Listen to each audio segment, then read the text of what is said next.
guys, Sue Jerry speaking. Welcome to the 50th episode celebration of TheCrazyBunch's web show. And today we're gonna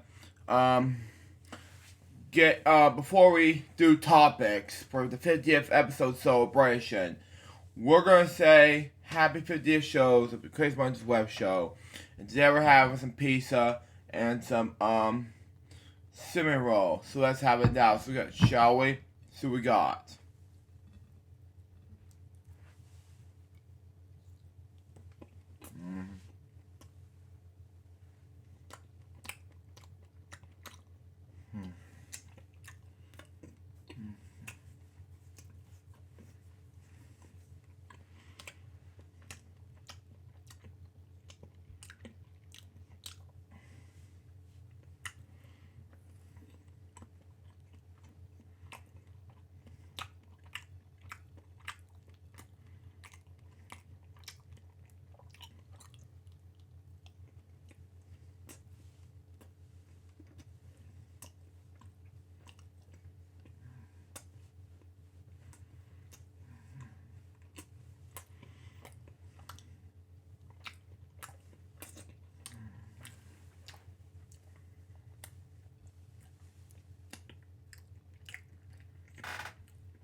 Giving this 10 out of 10 overall. When we come back, we will do the death topics and so much more. We'll be right back after these commercial breaks. Stay tuned.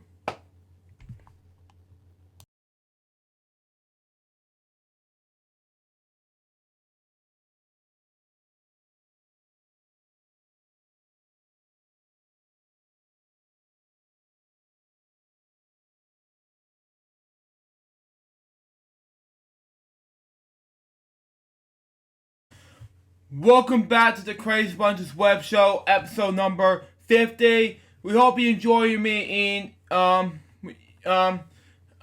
cinnamon rolls, and of course the pizza. So now what we're going to do is talk about not one, not two, but 6 death topics today. So let's read it now, shall we? So we got, first off, we got Orlando Business Now, okay? Was an American cartoonist whose cartoons appeared in The Calls, Reader's Digest, Good Housekeeping, Saturday Evening Post, and many other magazines. Among his creations were Gus, the well-run series of cartoons among a large dog that appeared in Boys Life magazine. He lived in Ridgefield, Connecticut. He was born October 10th, 1926. Wow, okay. In Birmingham, New York. He grew up in Birmingham, New York. His interest in cartoons started at the age of 9. By the time at the age of 14, he sold his first cartoon, a gag, to the New York Daily Mirror. Wow. Disney also won a cartoon contest in Open Road for Boys magazine. In high school, Orlando drew cartoons for the school newspaper, including the regular called Bulldog was Central with the Wonder Dog. Wow. A superhero style comic strip, okay? He was drafted into the United States Army. He served in the Panama and the Air Force Station, okay? For 20 months from the 1945 to 1947, okay? While there, he drew for the Army Unique newspaper. And after leaving the Army, Theo went to Triple Cities College, now known as Birmingham University. Wow. And then the University of Oya, what pronounce this word, excuse me. Anyway, when he graduated in 1952, and he drew cartoons both the Triple Cities College student newspaper and the Dallas Daily Alien. Wow. His career began after graduating. He moved to New York City, where he enrolled for the cartoonist and illustrator school at night.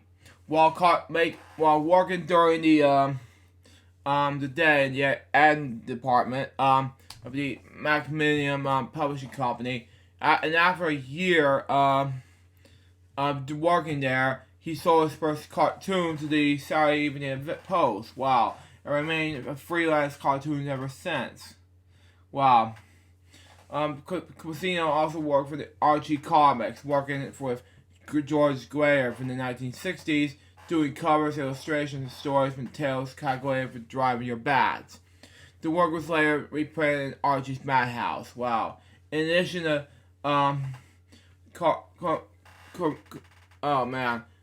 cartoons and numbers and leading magazines, he also had a long-running series of cartoons called Gus and Boys Life. Wow. It was also about the engine of life of a white dog named Gus. The cartoon first appeared in Boys Life in January of 1970. It took over on the Finken Grand page and remained there ever since. Gus appeared on the cover of Good Boys Life in December 1981. He received the National Cartoon Society Gag Award, Cartoon Award from 1965, 67, and 1968 for the work. 68, excuse me. Anyway, his cartoon has been analyzed in 2 books. Good Boy Never Animal Cartoons in 1980 and Oh Gus in 1981. He died on January 11th, 2022. He was 95 years old. Anyway, my next death topic has to do with Joyce Elliston. He was an American television writer and producer. She was best known for writing TV miniseries, including Titanic, wow, and The Lost Dawn. For the TV films such as Jackson and American Dream. Ellison was also one of the writers of the hit television series Love American Style, wow. He wrote for his first screenplay, Tell Me Real, in 1980. Ellison wrote 2 books before becoming a screenwriter. Freshman, Warm Weather in 1974 and Layout in 1976. She was born May 14, 1944, in Manton, Utah, U.S. She's been a screenwriter and television producer since then. And she's been known for The Lost Stars 1 and 2 in 97, 98. Mulholland Drive as a co-producer and so forth, 96 and where it was. But anyway, that's a lot to deal with from the 60s until 2009. She died on January 10th, 2022. She was 87 years old. Now, my next death topic has to do with a football player. If you watch this, Billy, this is for you. Oh, no, that's not a football player. My next death topic has to do with country music musician and songwriter. If you watch this, that, but this is for you. Anyway. His name is Dallas Frazier. Now, he was an American country musician and songwriter who had success in the 50s and the 60s. He was born in Oklahoma, United States, on October 27, 1949, but was raised in Bakersfield, California. As a teenager, he played with Ferwin Husky on the program Hometown Jamboree, and released his first single, Space Command, at the age of 14 in 1954. And he told writer Ed Hurt in the 2008 profile from the music website, Perfect Sound Forever, we were part of Grace of Rap. We were the Okies. We went out in the California matrices, tied the topsy their Mount A Fords. My folks went poor at the age of 12. I moved away from home with my folks' permission while Fern Huskies helping me a job. And I started working with him when I was 12. Then I recorded a site for Capitol Records when I was 14. So I did some country. And so I cut in the big stereo building that is still out there on Highway Vine. Wow. Frazier's 1957 song, Alley Loop, later taken to number 1, at least in the U.S. by Hollywood Aggros, where he was first hit. Wow. And after Hotel Jamboree went off the air, Frazier moved to Nashville, Tennessee, and found work as a songwriter. Among his early successes were Timber Fallen, a hit for Husky in 1964, and There Was Goes My Everything. Wow, a big hit for Jack Green in 1966. And that earned him the nomination for a Grammy Award for Best Country Song. In the same year, 1966, he released his first solo debut album, Irverna, titled his song Maria. His follow-up to Tell It Like It Is in 1967 was also a success. Wow. While his singing success was limited, Frazier became an out-covered songwriter. His tunes were recorded by O.C. Smith, George Jones, who recorded an entire album of Frazier songs in 1968, Diana Ross. I don't know what was that in the background, but anyway. Angel Burt, Hammerdick, having announced it, but anyway. Jerry Lee Lewis, Jack Green, Connie Smith, who also wrote an entire album of Frazier songs in 1932, Willie Nelson, Brandon Lee, Corolla, having announced it, Charlie Bride, Mary Haggard, Gene Watson, Elvis Presley. Wow, that makes more sense. Anyway. What was that?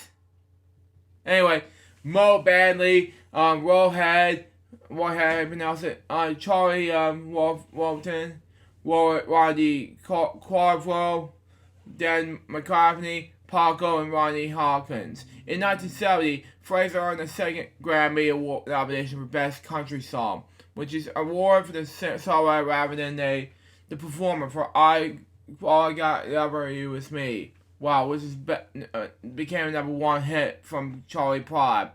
Many of the songs became hits in the 1980s. Wow. Examples include the Oak Ridge Boys cover of Everita, and Emmylou Harris version of Beneath the Still Waters. Wow. The cover of Everita was by the Oak Ridge Boys. It was a crossover hit. peaking at number 1 in the Billboard's country singles and tracks charts, and number 5 in the all-genre Billboard Hot 100. And earned Frazier's first Grammy nomination for Best Country Song. And Marie, with Greg Campbell, George Strait, Ray Travis, Patty Loveless have all also recorded Frazier's tunes. Frazier himself charted 8 times on the U.S. country chart. Wow.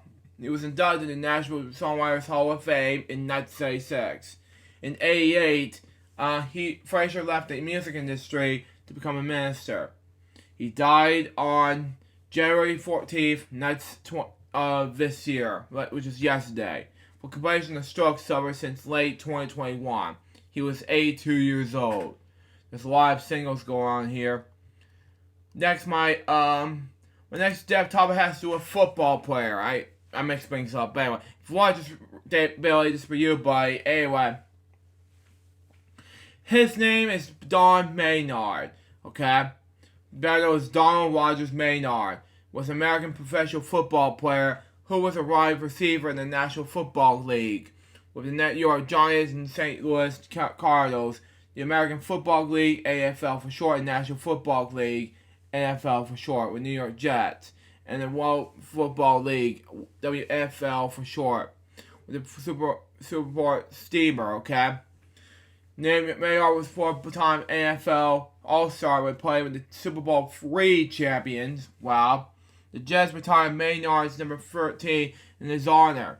He was inducted in the Pro Football Hall of Fame and inducted in the AFL All-Time Team. Wow. Nicknamed Country, the quick and sure-hand Maynard was perhaps the most productive receiver of this day. 7 careers to break records for the total receiving yards as well as yards per reception. Wow. He was born in New York, in Texas, in Corruption, on January 25th, 1945, and he grew up in Texas, same state. Okay? His father was a cotton broker. And with the family concerning moving, Maynard attended 13 schools, including 5 high schools. Wow. As a senior in Colorado City High School in Colorado City, Texas, he lettered in football, basketball, and track.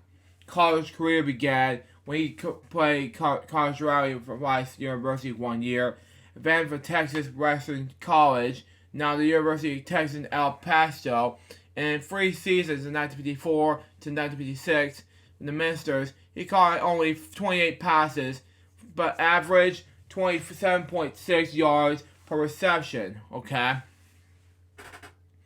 And recorded 10 touchdowns. Wow. As a running back and had 843 yards, rushing 154 attempts in the 5.4 average, and also returned punts and kickoffs. He managed for 2,283 all-purpose yards, while also interception 10 passes, played defense back. The professional career began when the New York Giants selected Maynard as a ninth round with the 109th overall selection, okay? Oh, God. Anyway. In the 1957 NFL draft. Wow. Okay? In 12 games as a rookie, he had 12 rushes of 45 yards, 3.8 yards per carry, caught 5 passes for 84 yards, and 16.8 yard average. Wow. And played on special teams. After being released by the Giants during the 1959 trade cap. Wow. He played on the one season of the Canadian Football League with the Hamilton Tiger Cats. Jeez. Anyway. Just catches just 1 pass for 10 yards. In the off-season, he worked for as a plumber and teacher. Makes sense to me. Anyway, Maynard began with the first player to sign with the New York Titans in 1960. The team was named the Jets in 1963. Wow. This came to be about the Titans' first head coach, Sammy Ball. Wow, Beal. What happened now? His last name. Had coached against Maynard in college and knew about his talent. Although scored wasn't by New York press and New York NFL reject. In 1960, he teamed with Art Parlow. Wow.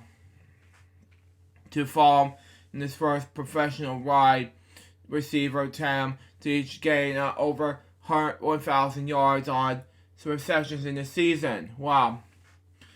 With the pair exceeding the milestone against again 1962. Wow. Over the next 13 years, Maynard put up receiving numbers that will earn him spots, like, for example, in the Pro Football League Hall of Fame in 1987. Oh, wow, okay. Glenn 72 passes, receptions in the first year as a Titan. Wow. He went on to compete more than 4 more seasons with the 50 or more catches and 1,000 yards receiving. He held the professional football record of total receptions and yards receiving. Wow, okay. 4-time AFL All-Star, okay. He is a 6th in the all-time football touchdown receptions, okay. Is a member of the AFL all-time team. In 1955, Maynard was named a rookie quarterback Joe Namath, okay. Maynard has 1,218 yards on 68 receptions, okay, and 14 touchdowns in Namath's first season. Maynard has 22 touchdown passes that year. In 1967, Maynard caught 1,434 of Maynard's historic 4,007 passes yards. Wow. Okay. Receiving yards were a career high for Maynard in the led this league. Okay. He had 31 receptions, 10 touchdowns, as I mentioned before in the episode. And that was 20.2 yards per catch. Wow. In the 1968 season opener against Kansas City, Maynard. Wow. Oh, Kansas City, excuse me. Maynard has 2,000 200 plus receiving yards for the first time in his career and passed Tommy McDonald, the active leader in receiving yards, where he remained the next 6 seasons until his retirement. Wow. He had a career best in 228, excuse me, I misspelled, anyway. In Game 10 against Oakland, Maynard had hit 57 receptions for 1,297 yards. 22.8 yards per catch, and 10.5 50 touchdowns that year. In the 1968 AFL Championship game, 27-23 Jets victory over the Oakland Raiders. Maynard caught 6 passes with 118 yards and 2 touchdowns. Wow. His 14-yard catch in the first quarter gave the Jets a lead and half 6-yard catch in the fourth quarter. Wow. Proved to be a game winner. Wow. The Jets won Super Bowl 3. Wow. Never wasted in my life.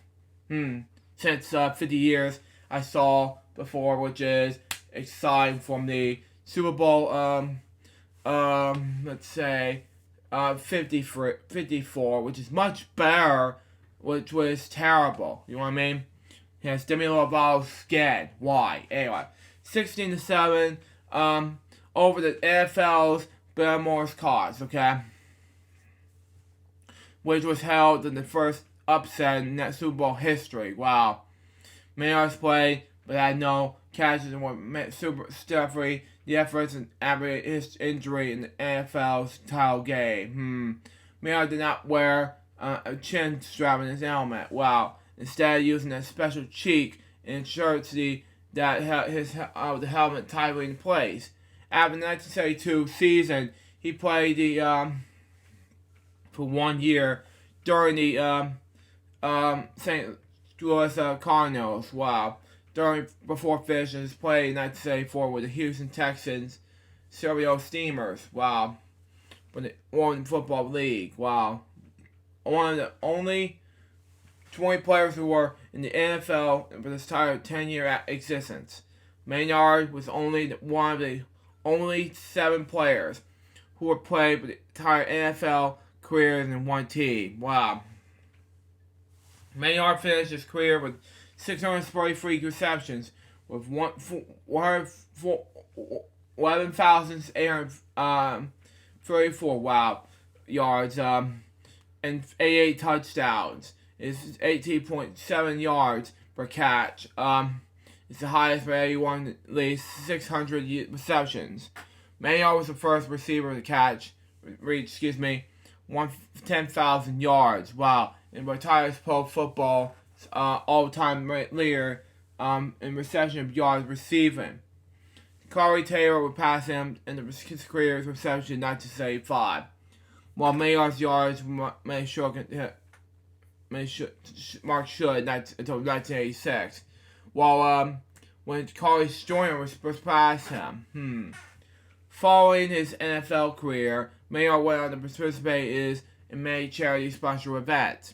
He also participated in coin toss in Super Bowl 33. Wow. Along with his former teammates. And on the 40th anniversary of the 1958 NFL Championship. Wow. Which is also known as the greatest game ever played. Jeez. Anyway, he was also named the Great Game Grand Marshal in the annual El Paso Sun Bowl Thanksgiving Day Parade. Okay. He worked as a math and historical arts teacher. Okay, makes more sense. So as a terrestrial pilot. And works as a final player, which is still dabbled in. Later in his life, Maynard lived in both El Paso and Roswell, New Mexico, to be close to his son and daughter and 2 grandchildren. His son was coach in the Canadian Football League with the Winnipeg Blue Bombers in 1990. Maynard was his wife, Marion Weaver, with whom he met when she was a student in Texas Western, were married in 1955 in December after his junior season. She preceded him. Maynard died from combination of dementia, among other ailments, at the care of faculty of Roswell on last Monday. He was 86 years old. Now, for my one of the last 2 death topics. Richard Former is one of the greatest greatest actors of all time, who was based in Summer, Louisiana. He did a lot of films and TV shows movies as follows: JFK, Double Cross, Fatal Justice, Murder and Heroin, Dangerous Curves, Fatal Depression, Miss Lee Harry Oswald. Wow.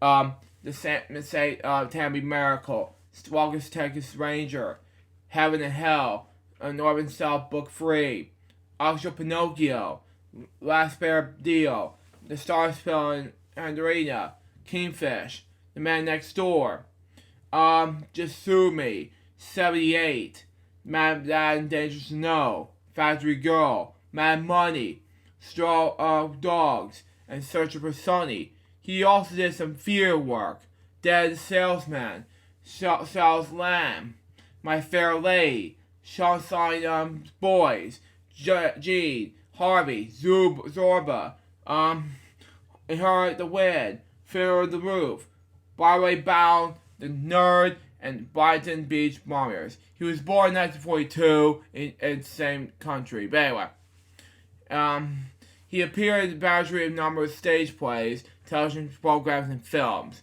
Porter also co-founded the company. Wow. Theater company located in Somerport. Former auxiliary serves as Arts Director of East Bank Theater and Gallery at the Bonjour Arts Council. His training included Hebrew classic theater and personally coaching by acting coaches Cliff Osmond, and Bob Iverson. He died last Tuesday. He was 79 years old. Now, for my last death topic, I have to read this, and I know about these 3 things that I have to talk about. His name is Robert Allen Hagerson, okay? Ackerman, excuse me. He was born June 30th, 1944. He was an American actor and film and television director. He was number of films since 1992. Best known as, he was been born in Brooklyn, New York. He's been doing these films. Life with Judy Garland, Me and My Shells, a 2001 American 2-part, 4-hour TV television drama series, who is based on the 1998 book, Me and My Shells, family memoir written by Laura Roth, the daughter of television singer and actress Judy Garland. The miniseries was directed by the same director, which I will talk about in the episode. But anyway, originally broadcast in 2 parts on ABC from February 25th and 26th, 2001. The miniseries nominated in the National Recessions of Judy Garland films and concerts and reminiscences impressions from her by Tammy Butchler and Judy Davis. And her original recordings are used by the dub Davis' singing. Okay? Now, Tammy Butchler was Judy Garland from 2012 to 21. I'm not sure what happened that time, but believe me, she was 45 when that happened. I mean, seriously. Judy Davis was Judy Garland. She's still alive, but she is born in Australia. You know, that's just me. Hugh Larry was Vincent Minnelli. I was the gay director at the time. Victor Barber is Sid Roth. I don't know what he's doing now, but that's just me. Still alive, 72, okay. John Benjamin Hickey was Roger Edens. Never heard of him. What's he doing here? Not died, I have to say, that one. But what he's doing now is still alive. Good. He's been doing a lot of masterpieces. Good. But we'll continue on getting back into fame, but right now we'll talk about, okay, this thing, okay? There's a lot to talk about this cast members, but, you know, shouldn't be a give as a narrator of, this thing, but, you know, I think, as for, there's a lot of cast members that goes with it, so, yeah, I think I have enough reading for this, with this whole thing, but let's move on. But next film I want to have from director Robert Allen Ackerson is The Reagans. It's a 2003 American made-for-television biographical drama film about U.S. President Ronald Reagan and his family. Now, he died in 2004. This is a 2003 film we're talking about. The network CBS has a plan to broadcast the film in November 2003, months before he passed away. Okay? During fall sweeps, it was initially broadcast on November 30th of that year on cable cut channel Showtime. Wow. Doing a conversation with the presidential Reagan. Wow. Now, who's Reagan? John Byrne was, the same actress who did Judy Garland was Ronald Reagan. Wow. And he was born in Los Angeles. Wow, I didn't know that, but okay. Well, that makes more sense now. Okay, there's a lot to choose from these cast members. But anyway, and then he did a play called Bet. A 1979 play by Martin Sherman. He was involved around the production of gays in Nazi Germany. It takes place after the Night of the Long Knives. The title of the play reserves a slang word for bet. I'm not going to say what it is, but that's just me.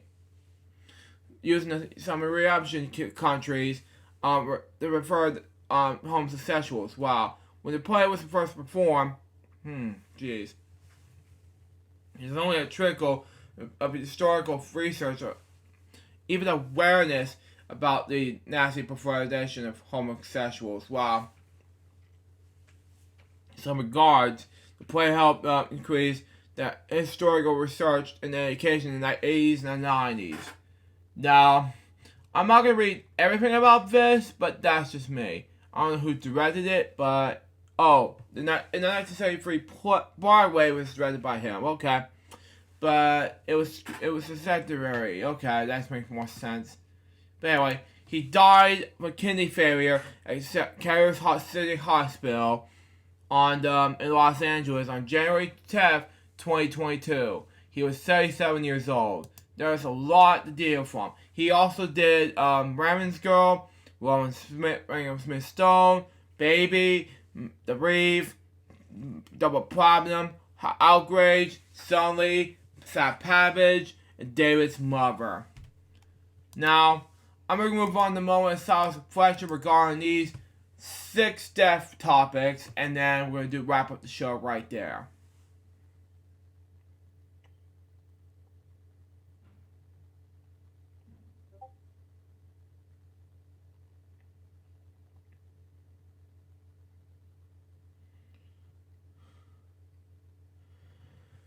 Thank you. Recipes: Orlando Bosnio, Joyce Allison, Dallas Frazier, Don Maynard, Richard Farmer, and Robert Allen Heckerman. That will wrap up this video. Episode number 50 of the Crazy Bunch's web show. Hope you enjoy it. Stay tuned. The next one's going to be a brand new episode of Untitled Chapter. Next episode, we're going to do something very a little bit different for episode number 51. Till next time, it's a Joseph Bye. Peace out, baby. Good videos, guys. Pursue. Till then, out. See ya.